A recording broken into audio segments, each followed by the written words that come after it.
But there's one thing that I remember that what he said at his interview before his fight, that he said that he got robbed against Trimble.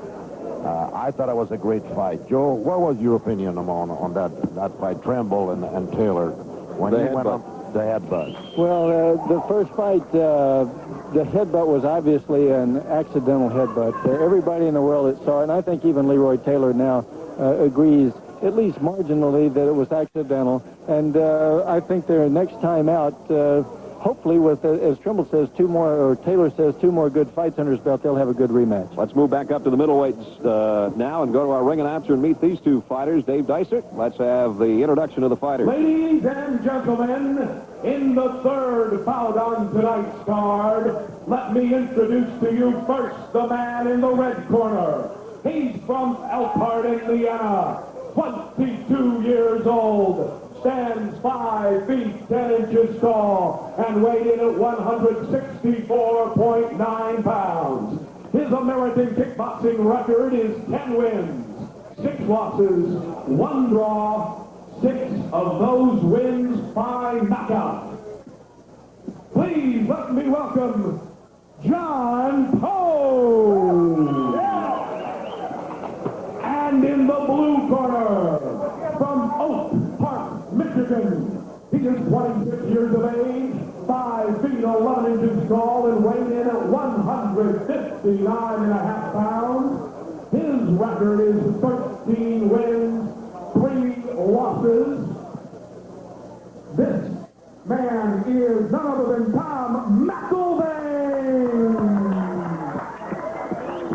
Ladies and gentlemen, the left middleweight bout scheduled for 5 rounds. Our referee, Dale McCutcheon.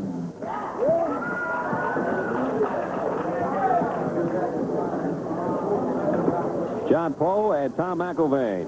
Scheduled 5-rounder, the middleweights. There's Dale McCutcheon, our 3rd man in the ring. Obey my verbal command. Remember to keep your kicks high. You know what, Brad? No low. I think we're going to see a pretty good fight with this 5 round. Joe, what do you think? I like that big guy with the beard. No time.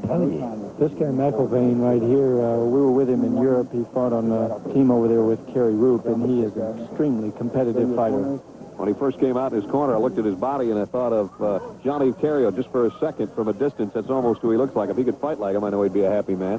This is a very aggressive fighter. Last time I saw him was in Detroit. Strangely enough, in the States here, was in Detroit the same night that Leroy Taylor won the World Light Welterweight title.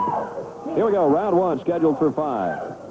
On your right, John Poe, Tom McIlvane on the left. Good round kick by McIlvane. Gets the attention of Poe here early in round 1.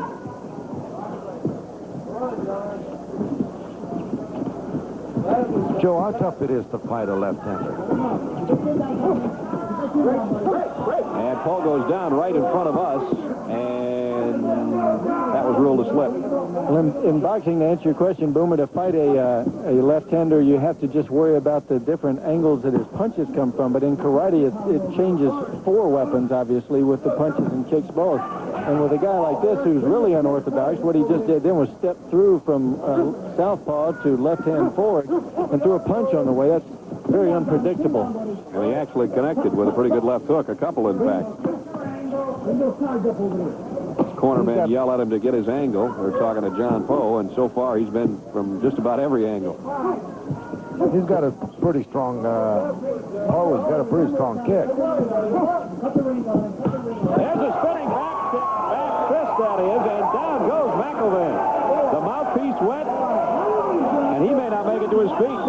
Now, he's a pretty composed guy. Not only did he make it to his feet, but on the way up, he looked over and realized his mouthpiece was out and picked it up. And he's telling Dale McCutcheon he's all right. And Poe comes back on the attack.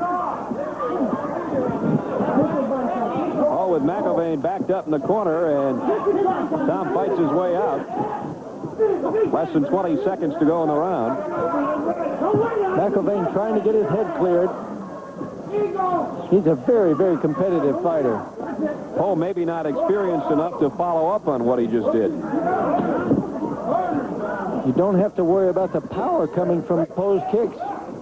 There's the end of the round. And Tom McIlvane will get a breather here, try to figure out what went wrong on that spinning back fist. Boy, that was a beauty. I have to say, I was kind of surprised when he received it.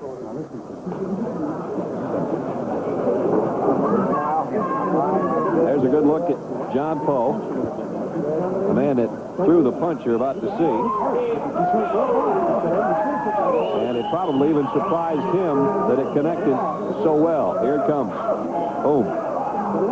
It looked like as McIlvane was moving back, he was expecting a spinning back kick. Watch him. He'll pull his elbows down almost like a spinning back kick is coming. And his hands started up. That was interesting. His hands started up, and they kept going even after he got hit, Boomer. That's right. I thought he was going to cover it, but I honestly believe he was more surprised than anybody else. No question. The unorthodox style that Joe Corley talked about, I think, is exactly the reason that McIlvane ended up on his backside, because he definitely, you could see him glance down waiting for the spinning back kick and looking for the foot, and instead he got the hand. So you've got to give the first round, we would think, to John Poe.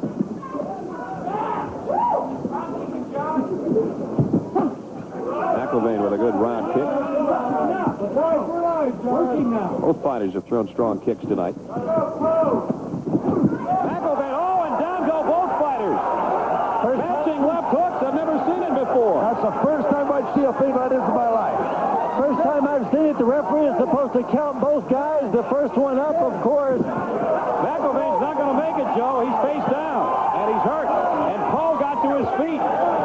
They did it in one of the Rocky movies, and everybody said, this is crazy. It'll never happen. It just happened. I've never seen it before. Watch what you're about to see. And this one you can talk about tomorrow at breakfast. Kaboom. Look at this. Both punching at the same time. I never saw a thing like that in all my life. We hope George Michaels is watching. I know that's a sports machine piece. Watch this one. You may never see it again. Totally unbelievable. And Poe bounced right up. And McIlvane's still down. And there's some concern in the corner, but he appears to be all right now. And there was a question a minute or so ago. He was still face down. Now they've got him turned over. You've got to see this a couple more times. And I think this will be seen for quite a while. Joe, look at this. Same time. And look at that. And it looked to me like Poe, if we could see that one more time, it looked to me like Poe didn't even have much steam on his punch. I wonder where that power came from. Well, we got some great angles, and Bill Imboden, our director, has shown this to us. Now, take one more look. McIlvane looks like he's got the hardest punch. Look at that. It couldn't have been more simultaneous, and down go both fighters. And again, Poe got to his feet. Well, Brad, McIlvane didn't. No, I'm sorry, Brad. I look like at Poe. He's got 6 wins by KO. And Tom's got none by KO. So he must have the toughest punch, the hardest punch. Well, Poe can add another one in that column now. He's won 7 of his fights by knockout. And McIlvane appears to be all right now as they have the stool out in the ring. And he's up, and they're cutting the tape off. The gloves are off, and Poe's excited, and he should be. And, boy, you may never, ever see that again. And I mentioned, I think they did it in one of the Rocky movies and had both fighters go down, and one of them got up, and the one that got up, I guess, was Sylvester Stallone, and he won it. But I said to myself, and I said to the people I went to the fight with, now, there's something that'll never happen. Who are they trying to kid? Well, it happened. Here it is. Here it is. I mean, it is amazing. You mean the timing on both sides. I mean, and both on their back. Boy, talk about sports bloopers. That one will be around a long, long time. I'm glad we were part of it. Now, Repeat, never going to change. here's the official decision. The winner on a knockout, 41 seconds into the second round. His 7th win by knockout, his 11th win overall. As well he should be. He was probably the underdog in this fight. We're going to get one more look before Joe Corley talks to the winner. And here it comes as, again, McIlvane moves it into the corner. Here's matching left hooks. How about that? Here's Joe Corley. John, you've just made karate history. What does that feel like? First time we've seen 2 guys go down just like they did in the Rocky movie. Well, I was a little stunned at first, didn't know it really happened. Yeah, I seen him down. I don't even remember really hitting him, but I'm quite happy about it. On the replay we saw, it looked like he actually had more force in his left hook, but, I mean, you went down, jumped right back up, and, of course, he is down for 10. Well, that's the first time actually second time, first time in my pro fighting career that I've ever been knocked down. I can feel it on the side of my jaw where he did hit me, and like I said, I'm very happy on the win and knockdown. Now, how long have you been training in karate? In karate, totally, I've been 5 years. In kickboxing, I've been 3.5. Now, you have as your objective in this middleweight division, who is your ultimate target? Well, I went 2 years ago, and I started climbing the ladder pretty fast. And like I had 5 amateur fights, and I started going pro and everything. But now I'm just taking my time. We're going to see where it goes. And like I said, you know, I'm just happy to be fighting. I'm not pushing my career in it, but, you know, I'm happy. Well, congratulations, John Poe. Brad Nessler, again, I know we're going to be seeing that over and over for the next few weeks, probably in television stations all over the country. Congratulations on being part of that history, John Poe. All right, Joe, thank you very much. John Poe, again, out of Elkhart, Indiana, picks up his 7th knockout, 11 victories overall in his middleweight career, and this one will go down in history, no doubt about it. John Poe, our winner. We've got more from Akron coming up after this.